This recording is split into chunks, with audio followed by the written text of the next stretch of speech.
Hi, everybody. I see some folks starting to trickle in. Welcome. It is so nice to see everyone. As you are coming in, we're going to get started in just a moment. But in the meantime, pop into the chat and tell me where you are calling in from. I love to see the global audience and all your worldwide peers here to have this conversation. So tell us where you're from.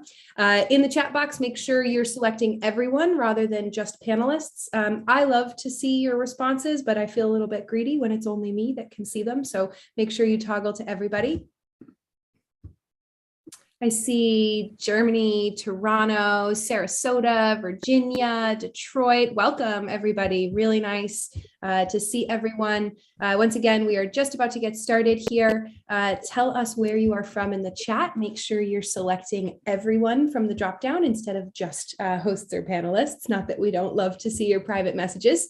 We're going to jump right into things. A little bit of housekeeping here as we get started. You will see that in the Zoom screen, you've got both the chat box that you're all making wonderful use of right now, and you also have a Q&A box.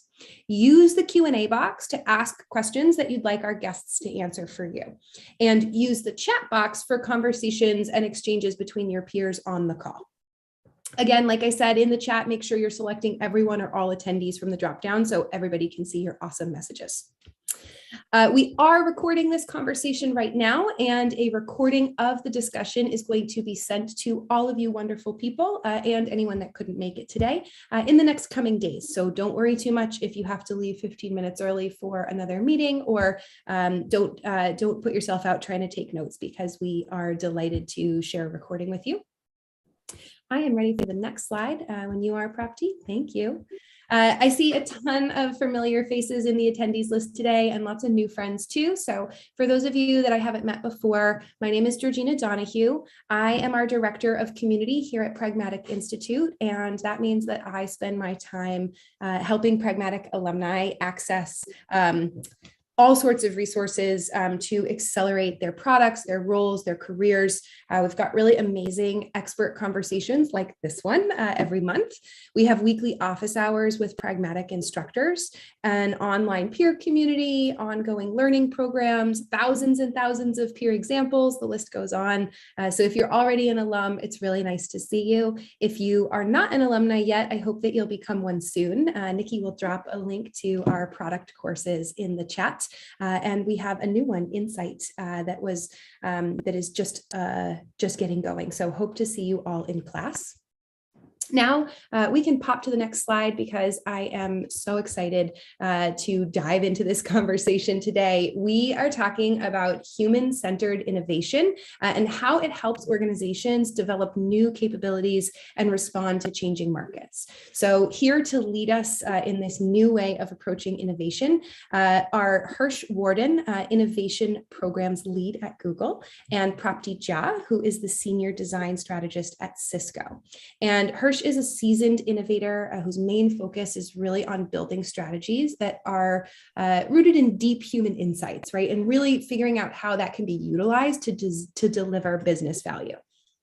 Prapti is an experienced design strategist, and she uses human-centered design processes to bridge the gap between a user need and a business goal. And so she really specializes in helping teams develop user experience and strategic solutions that are totally backed by research. It's my absolute favorite connection point there. And I cannot wait a second longer to dive into this. So I've simply got to hand it over to these two innovators. Prapti and Harsh, thank you so much for joining us today, and the floor is yours. Thank you so much. Okay, so let's move on to the next slide. We are really excited to be here. Thank you so much for the introduction and the warm welcome. Excited to be sharing our experiences, thoughts, and just a few things that we think about most of the time and work on. So before we jump into the content itself, it's always helpful to know who we are and why are we here talking about human-centered innovation, and how might it give you a strategic advantage. My name is Prapti Jha, and I am, as already Georgina mentioned, Senior Design Strategist at Cisco. I specifically am a part of the organization called Cisco Secure. So essentially working with the team to think about cybersecurity in a more human way. And it's an interesting challenge to have. And also before Cisco, I was at Ford Motor Company working as an innovation catalyst there, essentially trying to just, again, bring the design mindset and skill sets to do better innovations and like carve more, the roadmaps that are slightly looked at from a different perspective. Over to you, Harsh. Thank you so much, Prapti. And thank you everyone who has joined this session. We are really excited to be here, like Prapti said. So my name is Harsh Wardhan, and I work at Google for the Google Cloud organization. And I have recently taken up a role as innovation program lead. What that means is that I'm building innovation program inside of Google Cloud to help organizations find different opportunity areas for their problems and also build solutions at the same time based in human-centered insights. So who are we? We are design-led innovators. And when we say design-led innovators, it means that we base our solutions on human-centered insights, and we utilize design processes or design thinking methodology to come to those solutions and to find those insights. So going on to the next slide. Previously, we have spoken and collaborated with different industries and different companies, different schools, as you see. But I'm not going to emphasize that more, but let's go on to the next slide and talk a little bit about these companies. So what do you think is common across these different companies? In the chat, you can put your answers in. I'll just spend like 5 seconds on this one. What do you think is common across all these different companies? Innovation. What else? Market cap, leaders in the market, longevity, public, all big names. That's right. Disruptive. Okay, so going on to the next slide. All these different companies, these are big incumbents in their industries, in their respective industries. These are using human-centered innovation and using design as a strategic advantage, something that we are going to talk about today. On to the next slide. But what do we mean when we say human-centered innovation, or specifically, what do we mean by the word innovation? Let's get that clear. After you, Prapti. What thing that you see on your screen is, first and foremost, innovation is not invention. At times we do think about, and when we think about innovation, we think about, hey, we have to come up with something entirely new that has not been done in the past. That is not true. And let's dissect these two terms a little bit more. So when we talk about invention, it essentially means creation of a product, process, or service for the very first time. And the picture that you see on your screen is of the ENIAC computer, the first computer ever built, the black and white picture that you see. Amazing invention, right? Like the first time, like kind of disrupted mankind in some ways, how we work. On the other hand, innovation is an idea that improves the value of a product, process, and service. There is the emphasis on the word value here, because there might be an invention already out there, but just like approaching it from how might we improve the value to the people who are using it makes it in an innovation. And that's why innovation doesn't need to be an entirely new thing. So basically, you see here, like, years of inventions and innovation led that huge, massive computer that you see on the top to a sleek tablet that we have in our hands these days, and even like smartphones that we use. And that's how, like, slowly we move from invention to innovation, and like it goes hand in hand at times too. Let's talk about why we talk about innovation these days so much? This has kind of at times become as a buzzword too, where it kind of loses its value. It's like really meaning, and that's like really important for us to set our our thoughts around what we mean when we say innovation, and also why we need innovation and why we're talking about it. So the graph that you see on your screen was created by Patrick Whitney. He's currently at Harvard T.H. Chan School of Public Health. And he created this graph, and on the y-axis, you see knowledge, and x is time.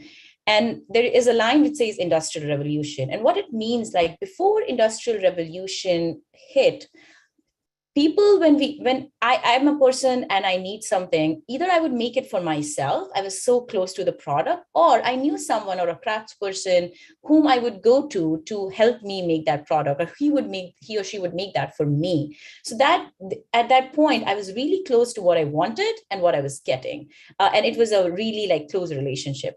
When industrial revolution hit, and that's where the graph really takes off on the top, there was like standardization and mass production, and everything was being produced in the factories. And that was a point when really what are we making was away from what people really wanted. And that's, you see on the bottom of the graph, which is what to make. So how to make is around like how to make money and how to make a product itself, like the feasibility part of it, the technology part of it. And what to make is what people really want. And the things that we can make, is it really serving to those needs? And in due course of time, as we have moving, hold on, sorry. So we do see an innovation gap that has developed, and that's the gap that we're talking about here. And that's why everyone keeps talking about innovation, because we need to fill that gap to really be successful in the real sense. To make it more lively, and like, let me give you and like walk you through an example, and instead a story actually. So the picture that you see on the screen, does something seem to be off or out of place in that picture?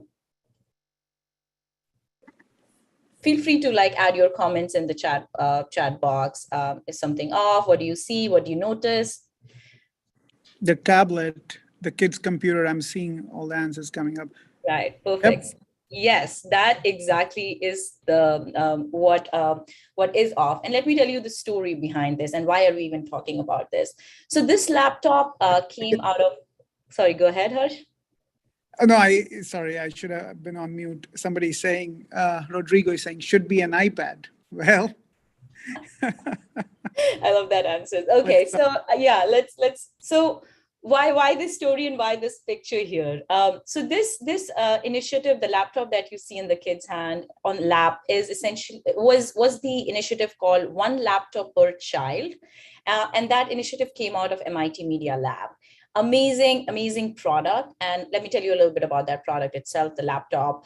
It costed just $100, really cheap for a laptop. It needed really less amount of electricity so that the kid could literally charge it using his or her hands, as you do it with some toys. And also it was really rugged and strong. So like it didn't need to be just like limited to the school premises. You can like bring it outside, and even if it falls down, it's fine. So it's rugged, it can be used by the kids. But imagine what happened to this initiative. It failed miserably. And that's really interesting. Any guesses of why that would have happened if this was such a great product, no electricity required, essentially rugged and everything? Why do you think this might have failed? Any guesses? So we are seeing answers in the chat: lack of internet, no electricity. Well, there was no electricity required in the first place. Lack of training, don't need a laptop, they don't know how to use it. Lack of need, what problem solving is there? Was not making money, a huge leap of faith from needing basic necessities to high tech. Well, I'll let Prapti answer that. We are getting close to the real reason. Okay, so what ended up happening is the families of these kids started selling these laptops for money. And it was $100 was at times the family income for families like this. And this was the context that was 100% missed when we were coming up with this great product. So again, going back to the idea of innovation gap, they knew how to make a great product, but missed the whole point of, what to make in this context. And, it just shows like how bringing these two together is where successful innovation happens. So we have been talking about innovation gap. Now let's also talk about how might we address it if there is a gap, and if you're not thinking about it, what are some of the ways that we can do that? So design thinking, as you see on this on the screen itself, is a way to bring what to make and how to make closer. And design thinking is just one way and one term that's used out in the industry pretty often, and that's why we're using it. For example, there might be different ways, or you might not want to use the word design thinking at all. That's totally fine too. But it's the whole methodology of like thinking from a design perspective. What it helps do is it helps reduce the gap between those two lines that you were seeing and bring it closer for a successful innovation. Again, you might have been seeing there are 3 circles floating around throughout this time, and while I was bringing this chart on the screen, any guesses of what that model or framework might be you might have used in the past, or any guesses?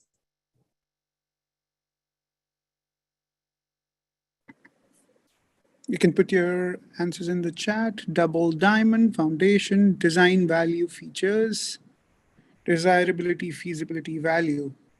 That's right. Okay, right, yes, point, that's Jamie. right. I'll, without spending more time. So exactly, this is the desirability, viability, and feasibility framework. And this is an innovation framework of like where actual innovation happens, or like successful innovation happens. And one thing that design thinking or design really emphasizes on is start from desirability, start from the human aspect of it, of what do people really value, then move to viability and feasibility, whereas like, should we make this? Will it make us money? And then like feasibility is like, can we make this? That can go hand in hand. But like really, if we miss the point of desirability, that really affects the whole success rate of the innovation that we are working on. And the innovation happens at the intersection of these 3 circles that you see on your screen. So I've been using this word design, also design thinking multiple times. Let's decode what design really means so that we are all clear on the same page. Over to you, Harsh. Thank you, Prapti. So off to the next slide, please. So let's talk about the term design, right? So when we say design, what actually most of the time comes to mind are products. For those who are in digital design industry, they might think of user experience design on screens, UI designs. In manufacturing, you might be thinking of cars, the aesthetics part of it. But here, what we actually are trying to say is the design process, what Prapti referred to as working from a design perspective. And sometimes interchangeably in this presentation, we would use the word design and design thinking. So when we say design, we're talking about design process. So what is the design process? So if you look up the word design thinking on Google, you will find so many different types of processes pop up. You might have already seen some of these: double diamond, somebody said in chat, some hexagons, some infinity loops.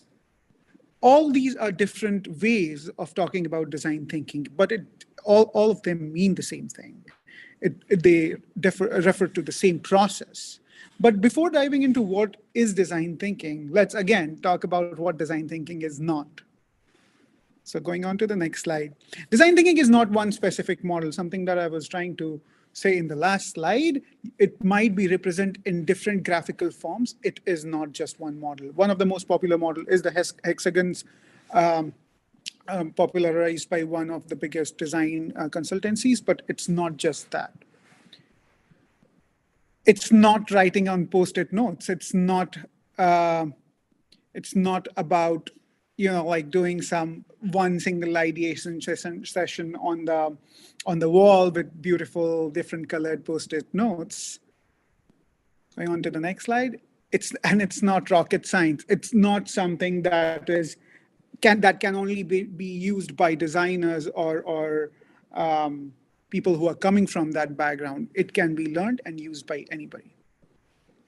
So with that, let's talk about what is it then? It is the human-centered approach for creative problem solving. And one thing that we would like to add, it is a collaborative approach. It is designing for the people, with the people. And when we say with the people, we have highlighted that part of it. It means not only the end users, but also the stakeholders of the system. So it is a collaborative approach where you work in teams. It is a collaborative approach where you work with the end users. You try to understand them. You try to validate your products with them. So let's try to understand it in a very simple way that we have broken it down in. So this is a human, right? We have been talking about human-centeredness. So let's keep the human at the center and see how do we start. So we have to first start by understanding the human. And when we say understand the human, it's not about asking them, hey, what do you want? It's about asking them that question and understanding in their answer, what is the specific things that they value? What are their values? How are they driven by? What are the values that they are driven by? The next step is, then you get to a solution. It's not a solution-first approach. It is understanding the problem first, understanding the values first, understanding the pain point first, then only use that to ideate a solution. And the third step is test with them. You have a solution. It might work, it might not work, but it is always a good idea to go back and test with the users whom you talk to, or a new set of users, and see if the design is working or not. And whatever the results that you get out of it, do it again. It's an iterative process. It doesn't end. It's not a linear process that starts and ends at different places. It's an iterative process until and unless you're satisfied with your design solution and you are getting good results from your testing. So that's design thinking in a very simple breakdown diagram. Going on to the next slide. So we have a story for you. We have a story how we apply design thinking in one particular context. This is a story of a project that Prapti worked on. So I'll let Prapti speak. Yep, absolutely. So let's look at the stories because story is the best form to remember stuff. And basically the goal that we have here is that the story would help us kind of show or give an example of how human-centered design helps us come with non-obvious outcomes. And what we mean by non-obvious outcome is like when a design brief comes to you, or when a client come to you, what is like, oh, let's do this, how we tend to go to a solution. And if you use a different kind of process, how that solution or final outcome might be so different than something one would have imagined early on in the project, and how that process gives you strategic advantage from a business perspective. So the story that we'll be sharing today is about Italy, Chicago. The industry is retail. Italy is a huge marketplace. It has multiple locations in the US, 3 or 4, not a lot. It still is exquisite experience. It is a marketplace. It has multiple Italian restaurants. It has a bakery. It also has a cooking school. So you can just imagine how packed Italy is with different kinds of experiences.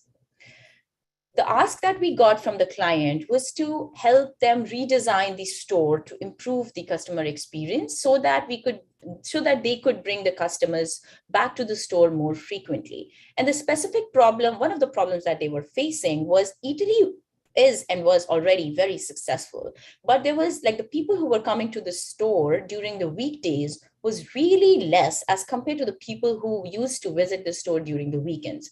So the staff at Italy was overwhelmed during the weekend, but really was overstaffed for the weekday amount of footfall that the store was having.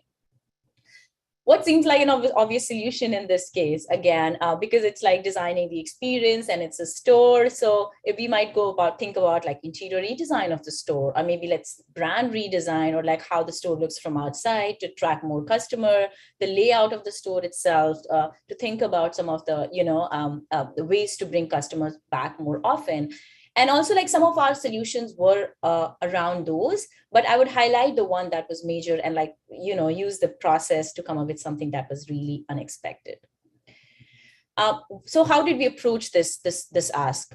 We started, rather than going to the solution and some ideas that the team might already have, we started with going from a very unbiased view and started observing the users. And there are multiple ways that design thinking gives you methods that you can use to do those things, immerse and understand from the users. One technique that we used is called shadowing, basically where you just go and you're just like walking with the shopper, not asking any question, just shadowing how they make the purchase, what things they buy, what they put again back on the shelf when they're confused, like just observing those things. Second method that we used was interviewing our stakeholders. So stakeholders was the shoppers, of course, but also the manager of the store, the staff that was working at the store, and really understanding the things that they had already observed, and also the pain points or challenges that the customers or the shoppers were facing, and the staff and the managers. The third and important stage and approach that Harsh already emphasized on is we collaborated with our stakeholders. So the primary stakeholders, the pictures that you see are the managers from the store, and we co-designed the solution with them. So the screen, the top picture that you see on this screen with like a lot of pictures, there were all the pictures that we took during the observation, the shadowing process that we did, the questions that we asked, and then we put it all there with the insights or learnings that we had from all that research. And then we collaborated with them to like share what we learned and their experiences, and also how might we really solve for those problems. One of the learnings, the biggest learning that we had was like Italy was seen as a premium and expensive experience. And there is an emphasis on the word experience because this was not seen as a store or that you'll go to get bread or milk. But the interesting fact was that Italy had those things that wasn't necessarily overpriced. It was the same price that you would get it at another, Kroger's or Myers or whatever you have, or like other grocery stores where you go for in your neighborhood.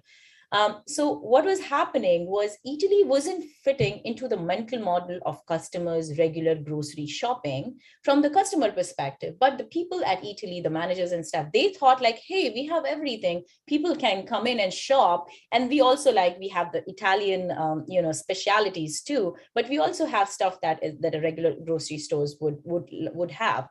So what we're getting to was like, there was a huge value mismatch, the value that the customer was seeing of Italy as a place and the value that Italy folks saw they were providing to the customers. So one of the non-obvious solutions that we came up with was grab and go meals. The sketch that you see on the left bottom was one of the initial ideas. When you brainstorm ideas, that's from that session. And the picture that you see, Italy Pronto, was the final thing that was implemented at Italy. So basically, the grab and go meals was a meal service where people can just hop into the store, grab a healthy prepared meal for lunch and go and just go to the office or wherever they are headed. And why this worked really well from a business model perspective was also Italy, where it was placed, was like around the offices. So it was in the downtown and there were a lot of offices around. So people really they hopped in for coffee in the next door and they would go and grab a meal, or like during lunch hours too, that really worked well. The other thing was that because Italy already had a cooking school and the restaurants too, there were chefs who were not necessarily, from a resourcing perspective, there were a lot of chefs and who could cook, but because there were not enough footfall during the daytime and the weekdays, this was a good way to use their time and really use that resource for some revenue generation, and also bringing people back into the store, even just for a 5-minute or 10-minute, but helps you with the business part of it. So now if we compare the ask toward the final one of the outcomes, what it won't, like if we would have used the regular, the thoughts and ideas that we initially might have, this would have not come up. So like redesigning the customer experience, the ask, and like non-obvious is a meal service for healthy meals for the folks. Now let's also, like, I talked a little bit about the business, but let's now like see deeply how this human-centered approach connects to the business part whenever we are coming up with a solution. Harsh, yeah, over to you. Yep, let's go. And I'll kind of breeze through it. I don't want to run out of time, but yeah, this is a very common and very used framework by Roger Martin. He describes in the book Play to Win, which was co-written by Roger Martin and A.G. Lafley. So this is called Strategic Choice Cascade. And if you have used it, you will see there are two important aspects of this framework, which is highlighted in yellow, which is around where will we play and how will we win. Now, this is usually done in the business context. This is used in business context to build strategies, inform strategies, future strategies, and we use a lot of marketing research. However, what the point that we are trying to make here is that you can also use design thinking methodologies to inform these things. You can use design thinking methodologies, or I saw somebody typing in the chat, contextual design or contextual research. You can use that to inform where do you want to compete, which is basically where we will play, in terms of geographies, product categories, what product that you're going to come up with. So in case of Eatly, they came up with a service, which was grab and go meal. There you can look at the consumer segments. So they were targeting the people who are busy, who are going to office every morning, they are coming in for a coffee. Now they could grab a meal. What channels, vertical stages of production, etc. The other one is how will we win, which is the unique, what is unique about your service that is going to make you win. And I did see in question, somebody said, how did you go from a premium experience to a grab and go meal, which is a great question. Now, if you think about it, people already trusted Eatly for good quality and premium products. So when we put it in the form of grab and go meals, that the premiumness, the trust that they had was their competitive advantage. So that's how you can see how design thinking is already part of the strategic choice cascade. We'll show one or two more frameworks. So this is disruptive strategy or innovator solutions by one of the biggest innovators that we have seen, Clayton Christensen. And if you have not seen the framework, we are not showing the framework here, but if you have or have not seen the framework, you might have heard this terminology, which is used often in business, called jobs to be done. Whenever you are trying to build a new business, a new strategy, people talk about, okay, what is the job to be done here in the context of the customer? So how do you figure out what the job to be done is? You could do it with things like contextual design or design thinking, design process. You can go to the customer and understand what do they value, to understand what is the job to be done. And in the case of Eatly, it was help me eat fresh and healthy food during my busy schedule. Going on to the next. Again, you might have seen this business model canvas. You might already be using this. Two big things that business model. So before I go there, business model canvas is used to build new business models for startups, companies, reinvent business models. And also some people use it to break down and understand what the business models are of different companies.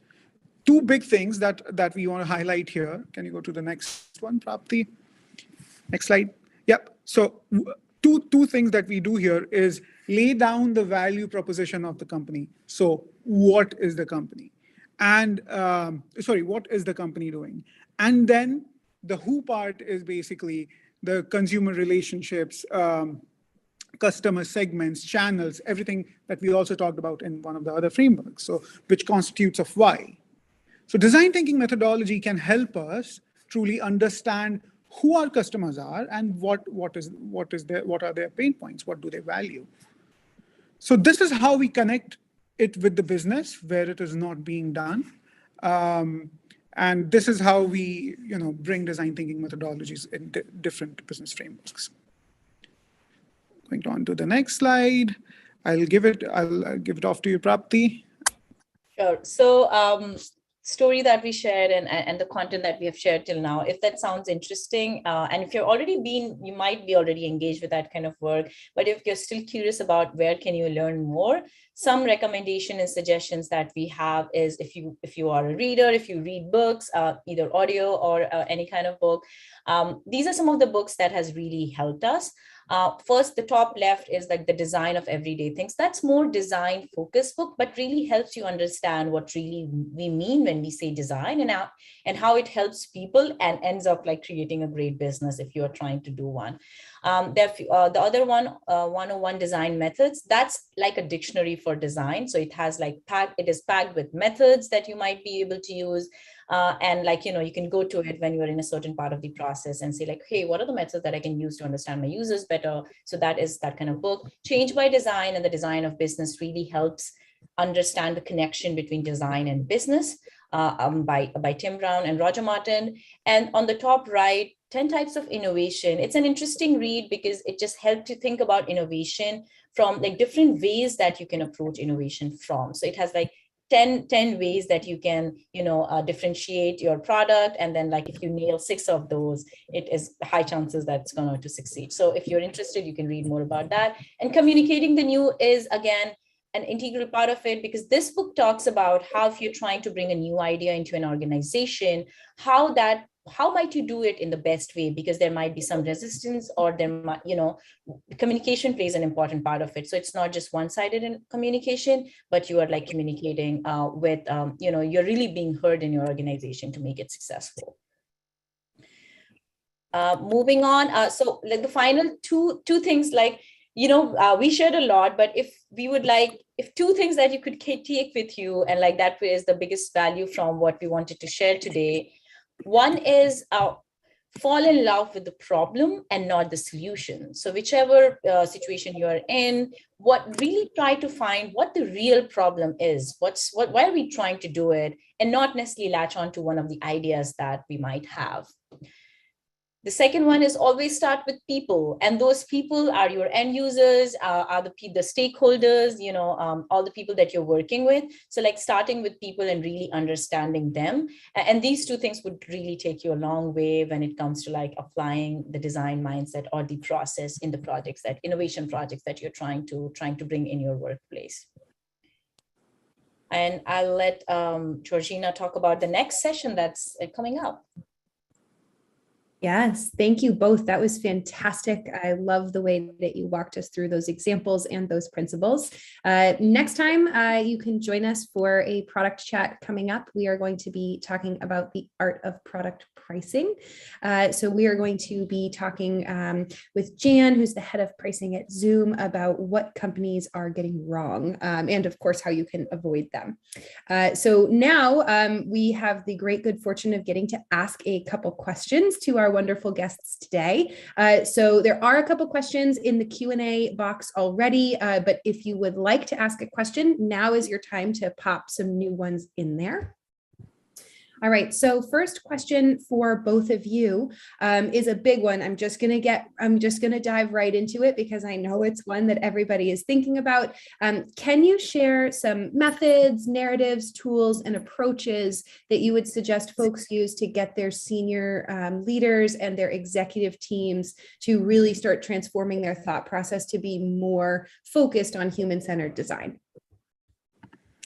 Absolutely. And I can take it, Prapti, and then you can add your thoughts. So this is a great question. And it really, I'm glad that you asked about senior executives because the approach is very different whom you are talking to in the company.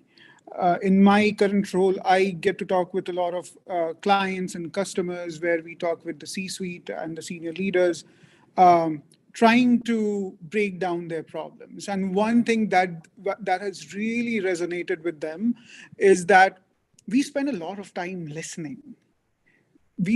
And this is a basic human tendency. We love to talk about us and our problems. So if you use the same thing, we do a lot of interviews that resonates with them.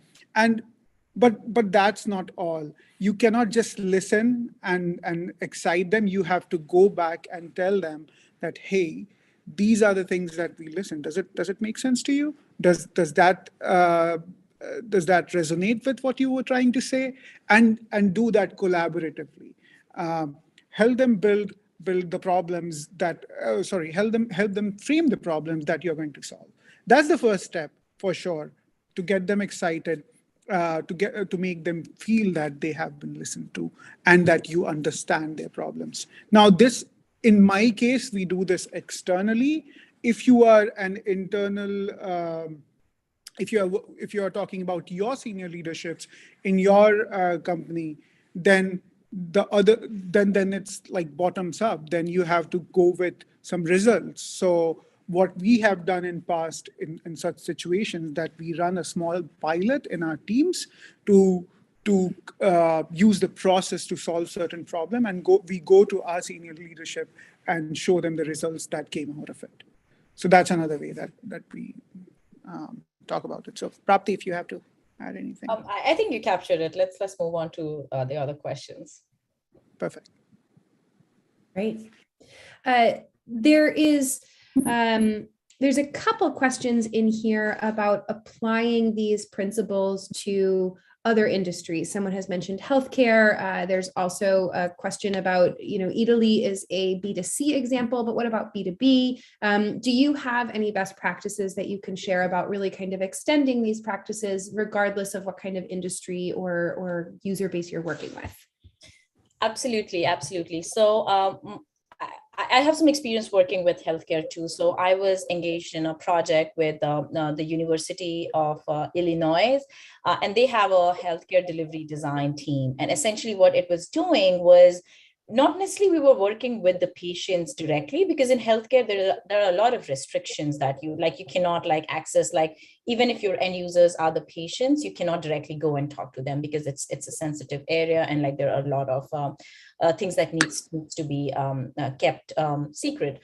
So what we were doing in that case was trying to create that experience better of the patient doctor engagement and what are the challenges that they were having. So we were essentially just talking to people internal to the organization. So the staffs, the doctors, the nurses, and other people who make that, that hospital or that healthcare area who work with them. So we really work, and essentially I would talk, the methods that we use are the same. So observation that I talked about in Italy, we were observing the interactions of the patients and the doctors, but what the shift that was there was we were using videos. So the recordings that we had without audio, because you cannot have those, we were observing their body language, what was not helping, how could we make the experience better. Example of how if there is a computer that the doctor takes notes in as the patient is talking, how might we improve that experience, because the patient might not feel comfortable as someone is taking notes, and that doesn't feel like the person is listening, but they are listening. So we propose having an iPad where they can together look at what the person is filling out and the patient. So that's just an example. So basically the methods remain the same. I'll also give you another example of my current role, which is an heavily B2B or entirely B2B, is one of the security products that we provide to the big companies. So they are a security product, for example, if I'll just use my previous employer, or if a big Ford wants to secure their, as we are all remote now and we are using our computers and devices from different locations, how might we make it more secure, because we are not on premises. So essentially the customer there for us are the IT people, the IT admin people who are deploying that software or the product that we are providing. And there we are looking at the experience or the challenges that they might have while they're deploying it. So again, using the same methods of understanding their end-to-end journey. So like really end-to-end journey is a huge part of thinking from a design perspective, because it's not just one part of a product that you're involved in. The customer or the end user is using end-to-end. So how might we see that? So that's there we are enabling the IT person so that they can provide a great experience to the people who are using the security service in their company. So you see, this is like B2B. So I would wrap it up. I would say the methods don't change. It's like you just have to identify who your user or the end customer is in your case, and then like work with them around that. So by user or end customer, it's not always B2C. It can 100% be B2B. Really helpful. Harsh, do you want to add to that? I would just say I'm in a B2B organization as well, and what Prapti said completely sums it up. Awesome. There's a couple questions here that are a little bit more tactical, and then we'll range back up to some of the higher level philosophy and approach questions as well. We've got some folks that are curious about how do you pick the right framework that's most suitable for the initiative that you are working on? So when you talk about frameworks, there are so many, right? And there's a quote: frameworks are like toothbrushes. Everybody wants to use their own and nobody wants to use others. So pick the framework that suits your audience, that suits your situation. Sometimes, for example, the one that we shared, which was the breakdown of design thinking, that's our framework. We use that understanding of design thinking to do this, to do the projects. The other thing is, if you like, even if it is a business framework or a design thinking framework, a lot of things defined by the situation, like I said, like your own context. So sometimes you might have to go for a sprint exercise, which is a 2 weeks exercise framework, or a 1 week exercise framework. Sometimes you have a 3 months project that you're working on. In that case, you can go for a framework that provides you a very deep dive tools and methodologies. You can use a couple of different research methods like surveys, interviews, contextual inquiries, etc.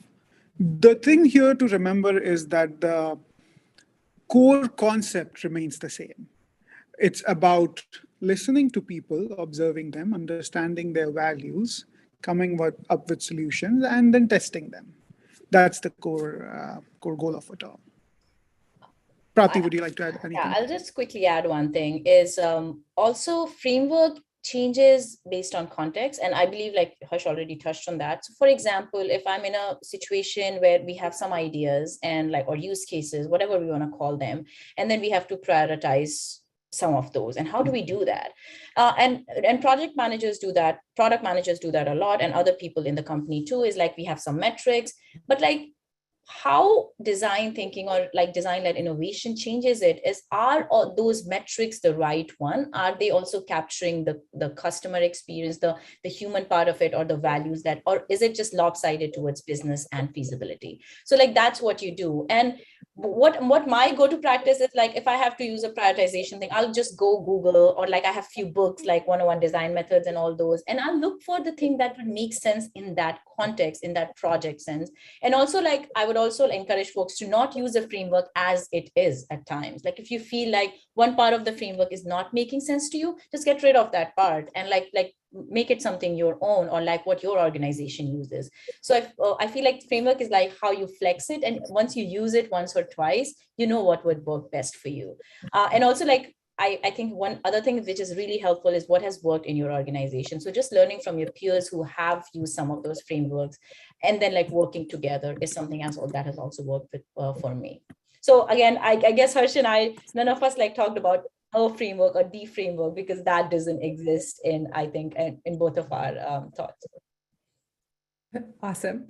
A question that I think you might also have varying answers to is which colleagues do you bring with you when you go to meet or shadow the clients, the humans having a problem? So what Sebastian has asked about, who do you bring with you to observe those people?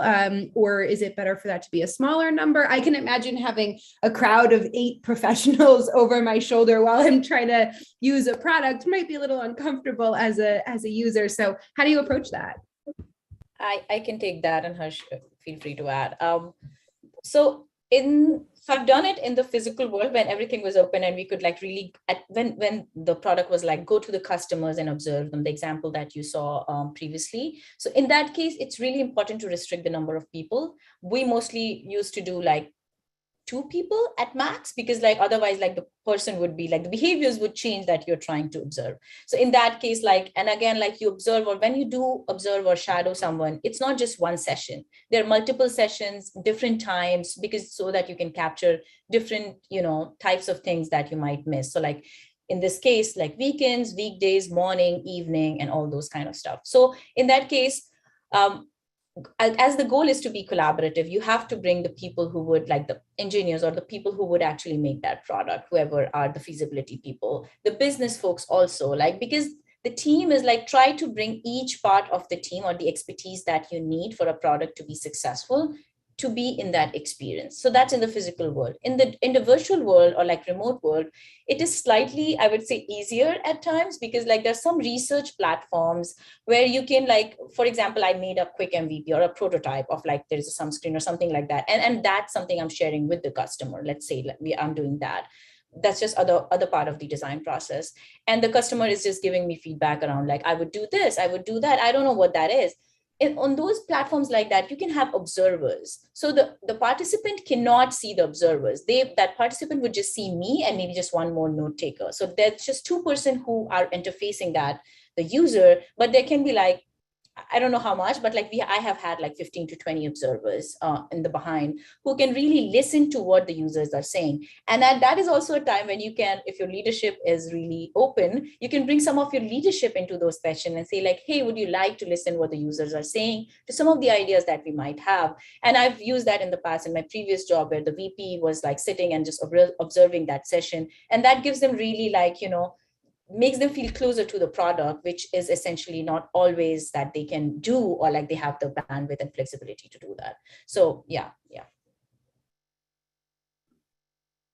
And is there an approach that you take if it's sensitive to observe the person? So someone's asking here if your users are making payroll or financial decisions, or you mentioned medical background.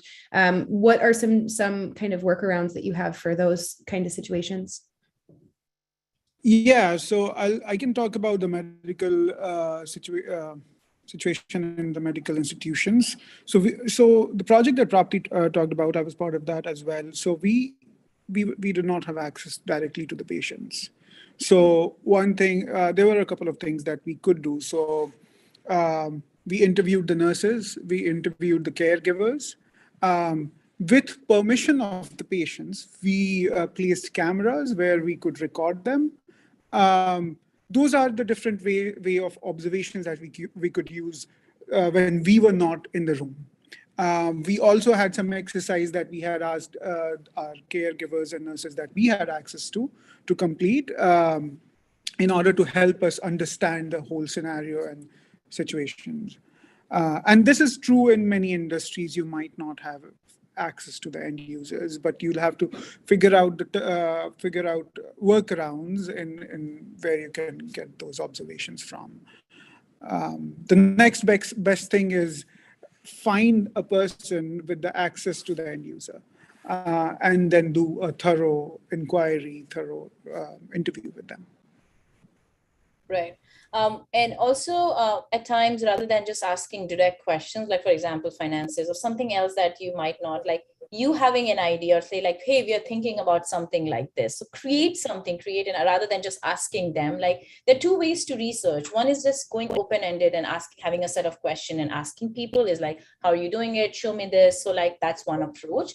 And it's more applicable to areas where are non-sensitive information. The other is, because there is enough, you can have a lot of research that can be done on the desktop. So that's secondary research. So you can do that. That's already available out there. And we might not have touched on that as much as we wanted to, but essentially that part of research is also important, because there is a lot of research that was done with the people that's being documented online. So essentially that's also very close to people. So use all those research, and in medical and all those things, we used to read a lot of research papers that was done. So use those things and create a point of view or some ideas or whatever your organization wants to call it, and then share that with the end users, so that they don't feel like they are sharing their information. They're giving you just thoughts around what they would use or what they won't, if you're trying to make the payroll system better, or let's like whatever kind of example. So that doesn't put them on spot around sharing their information. So that's the approach I would suggest.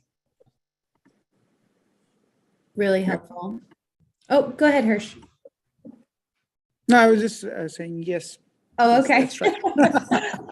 So there's someone here who's looking for a piece of advice, and hopefully you guys will have some good guidance to offer them, because it looks like they're in a situation where they are meeting some resistance to research. They're meeting some resistance to being customer centric. So they said, I have witnessed a dynamic where internally proposed solutions are not founded in customer centric research. And that is being empowered by the famous Ford quote, an example of, quote, if we listened to customers, we would have to build faster horses, right? So it seems like that quote is maybe being used to prevent innovation rather than create it in this scenario. So have you experienced this? How do you navigate those types of decisions with stakeholders?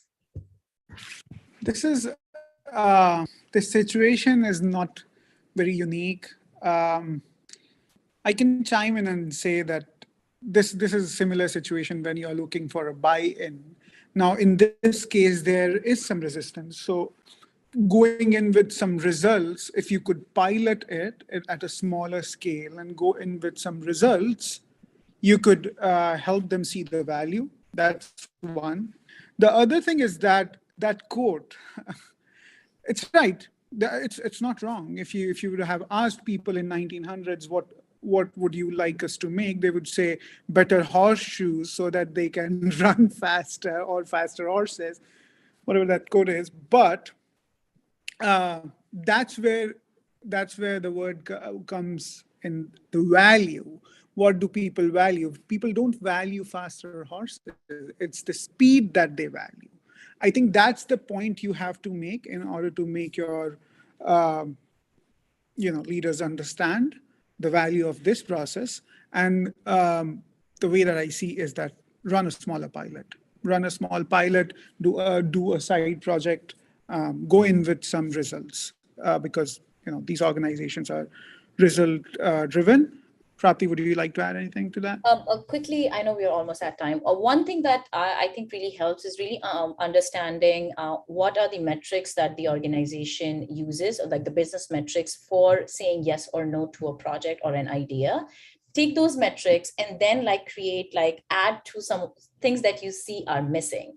And then for those things, adding to, you need to have a pilot or a small thing where you do that, and then expand that metric and say, I'm not changing everything entirely. I'm just saying hey, we are looking from these 4 lenses. This is a 5th lens that we need to add to it. One that can be a metric, that can be something else, and show how it changes the value. And if you can have some examples, and to Harsh's point, some low stake projects, take it that it doesn't change everything, or it's huge financial kind of role to it, so that you can flex with it and change it, and show that. So examples are the best way, and also including people. So getting buy-in internally is also including as many people as you can. So you don't necessarily need to get to the leadership directly, but if, let's say, a person in HR is really has a lot of connections, or the person is connected to a lot of departments, how might we engage that person in a project that you're working with them to get them excited so they can talk about it? So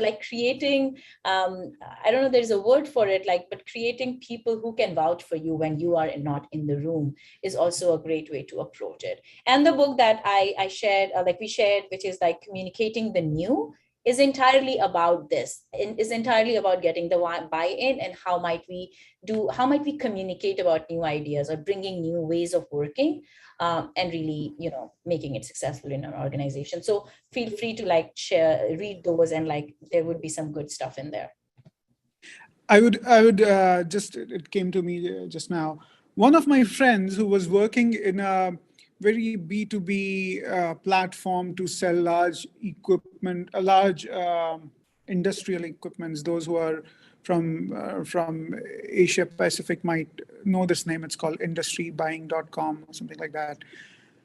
He implemented these solutions and used human-centered design without even using the name. He piloted it. He did that to solve problems, first smaller problems, and then larger inputs into the business. But he didn't even talk about it. So maybe there might be some resistance where people are not fond of the word, the terminology, because that happens as well. People might feel threatened by the fact that they might have to learn something new. So you could also start by solving smaller problems for your stakeholders, internal folks, and then show them the results. Fantastic. I think that is a spot for us to wrap up for the day. This has been absolutely fantastic. I've really enjoyed this conversation. For folks that are on the line, if you're a product professional and you want to learn more about this, you can check out our design course to really learn how to partner with designers to create more human-centered products. And if you are a designer, you can explore Pragmatic's new course called The Business of Strategy and Design. And that will really help you learn how to better communicate the value of your user-centered work and really strengthen those relationships with your business stakeholders. You can also go follow Harsh and Prapti on LinkedIn. I plan to go do so immediately. I'm so excited to continue learning alongside you guys. This was an outstanding session. Thank you so much for your time and your experience. Thank you so much. We enjoyed it a lot. Thank you, everyone, for your time. All right. See everybody at the next one. Bye. Bye.